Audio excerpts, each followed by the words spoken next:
మా latest videos కోసం మా ఈ తెలుగు న్యూస్ ఛానల్ సబ్స్క్రైబ్ చేసి గంట సింబల్ యాక్టివేట్ చేసుకోండి. రేపే కామిక ఏకాదశి, పరమ పవిత్రమైన రోజు. అయితే ఎంతో పవిత్రమైన ఈ ఏకాదశి రోజు ఏం చేసినా చేయకపోయినా సాయంత్రం 5:45 నుండి 6:15 మధ్యలో ఈ ఆకుపై దీపం పెడితే చాలు, మీ కష్టాలన్నీ కూడా పోతాయి. శ్రీ మహావిష్ణువు యొక్క అనుగ్రహం లభిస్తుంది. మీరు అపర కోటీశ్వరులుగా మారిపోతారు. దరిద్రం వదిలిపోతుంది. కోరిన కోరికలు తీరిపోతాయి. జాతక దోషాలు పోతాయి. పట్టిందల్లా బంగారం అవుతుంది.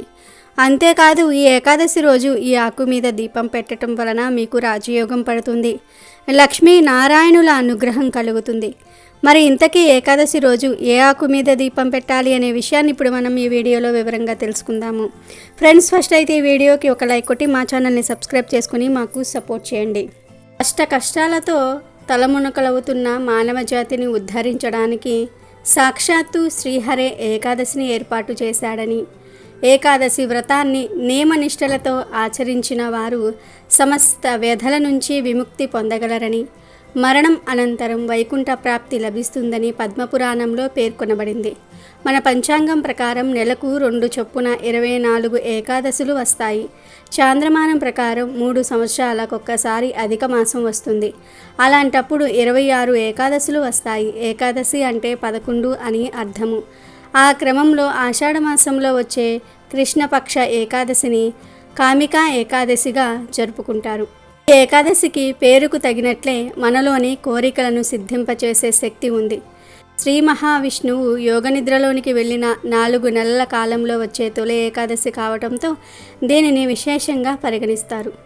శ్రీహరిని ఆరాధించటము, తులసి దళాలతో పూజ చేయటము, వెన్నను దానం చేయటం ఈ ఏకాదశి ప్రత్యేకతలుగా పురాణాలలో చెప్పబడ్డాయి. ఈ కామికా ఏకాదశి మహత్యం తెలిపే ఒక కథ ఉంది.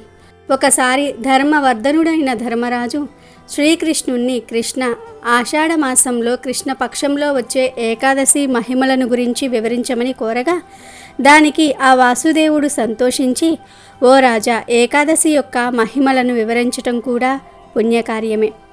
ఈసారి నారద మునీంద్రుడు కమలముపై ఆసీనుడై ఉన్న తన తండ్రి బ్రహ్మదేవుణ్ణి ఇలా అడిగాడు: తండ్రి, ఆషాఢ కృష్ణపక్షంలో వచ్చే ఏకాదశిని గురించి వివరించండి.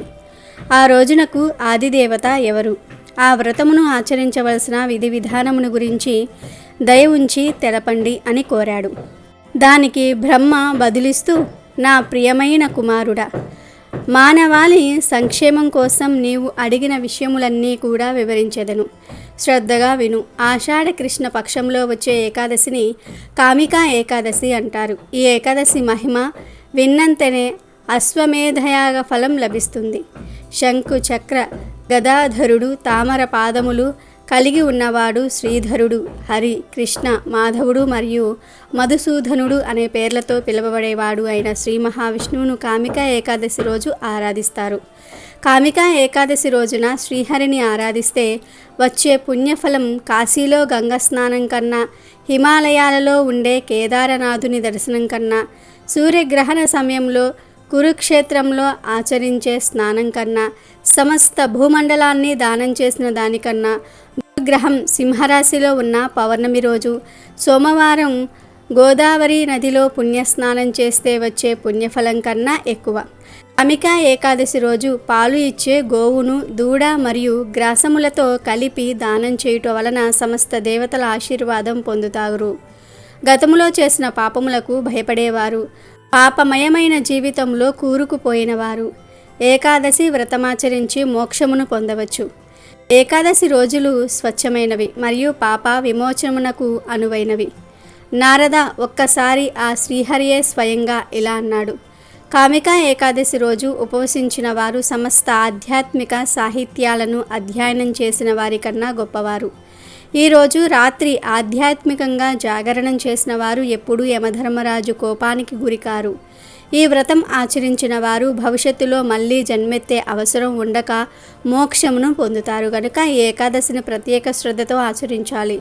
కామికా ఏకాదశి రోజున తులసి ఆకులతో విష్ణువును ఆరాధించేవారు అన్ని పాపముల నుండి విముక్తి పొందుతారు. తామరాకును నీటి బొట్టు అంటనట్లే వారిని కూడా పాపము అంటదు.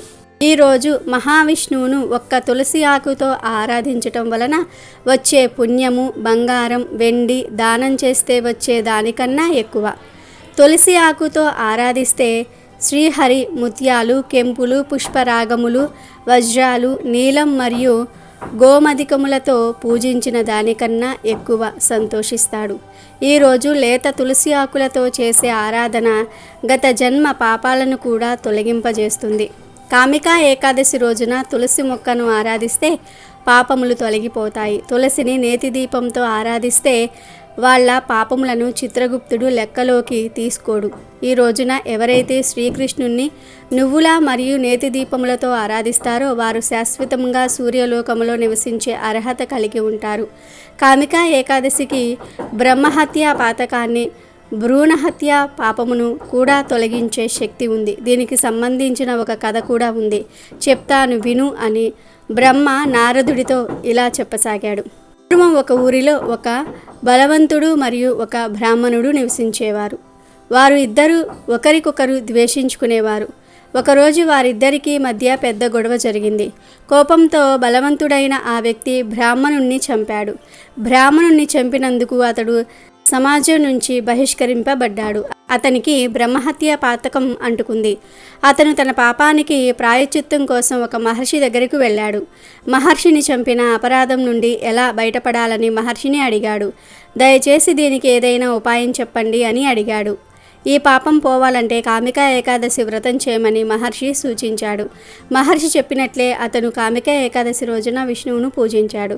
శ్రీహరి అనుగ్రహంతో ఆ దోషం నుండి విముక్తుడయ్యాడు. కాబట్టి నారద, ఈ కామికా ఏకాదశికి బ్రహ్మహత్య పాతకాన్ని భ్రూణహత్య పాపమును కూడా తొలగించే అపారమైన శక్తి ఉంది అని బ్రహ్మ నారదునితో చెప్పినట్లుగా శ్రీకృష్ణుడు ధర్మరాజుతో చెప్పెను.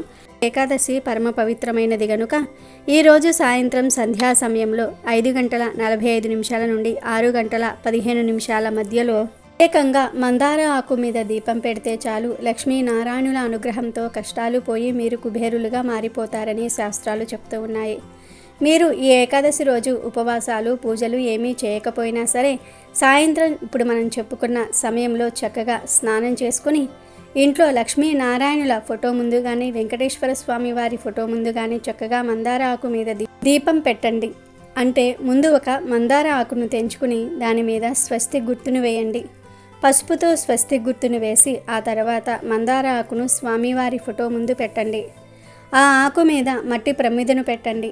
ఆవు నెయ్యి కానీ నువ్వుల నూనె కానీ పోసి 3 వత్తులు వేసి దీపం వెలిగించండి. ఈ దీపానికి పసుపు కుంకుమ పుష్పాలను సమర్పించండి.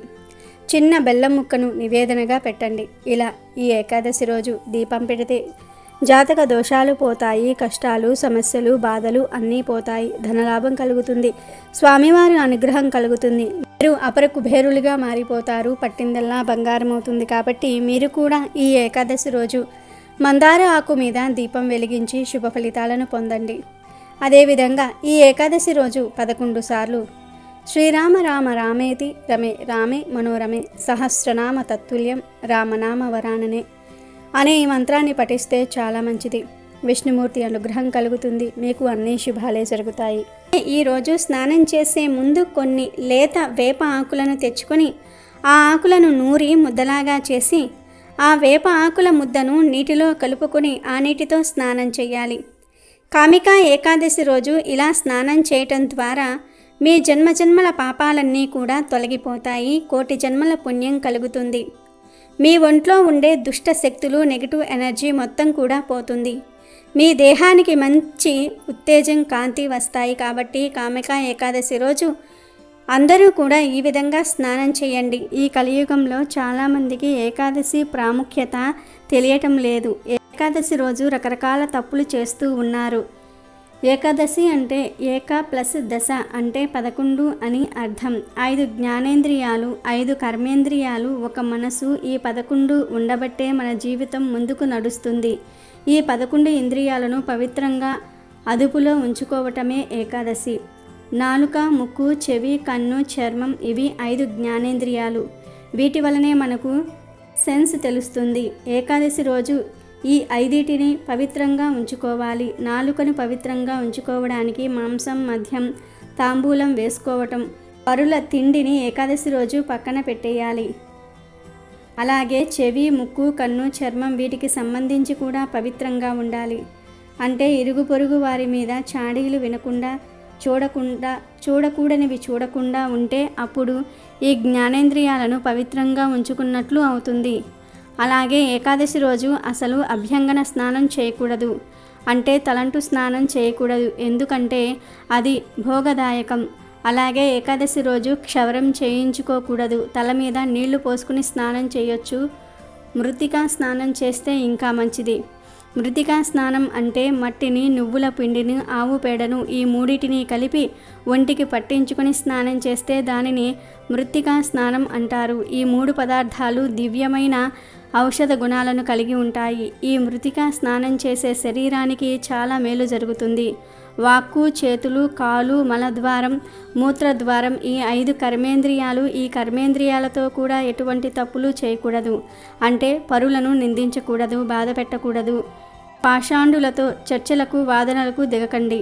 అలాగే దశమి రాత్రి నుండి ద్వాదశి రోజు పారణ చేసే వరకు బ్రహ్మచర్యం పాటించాలి. ఇలా ఈ తప్పులు చేయకుండా ఉండగలిగితే గనుక జ్ఞానేంద్రియాలు, కర్మేంద్రియాలు, మనసు ఇవన్నీ పవిత్రంగా ఉంటాయి. ఇది ఏకాదశి చేసే పద్ధతి. దీనితో పాటు ఏకాదశి పూజ చేసుకోవాలి. ఏకాదశి ఉపవాసాన్ని 12 ఏళ్లలోపు పిల్లలు, 65 ఏళ్లు దాటిన వృద్ధులు చేయకూడదు.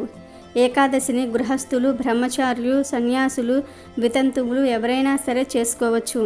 ఏ కులం వారైనా సరే చేసుకోవచ్చు. కాబట్టి ఆరోగ్యపరంగా, ఆధ్యాత్మిక పరంగా ఎన్నో ప్రయోజనాలు అందించే ఏకాదశిని ఎవ్వరూ వదలవద్దు. ఏకాదశిని ఆచరించి శుభ ఫలితాలను పొందండి. విష్ణుమూర్తి అనుగ్రహంతో సంతోషంగా జీవించండి. అమెజాన్లో బెస్ట్ డిస్కౌంట్స్ కోసం వీడియో డిస్క్రిప్షన్లో లింకు ఉంది, చూడండి. అలాగే మా టెలిగ్రామ్ ఛానల్ సబ్స్క్రైబ్ చేసుకోండి.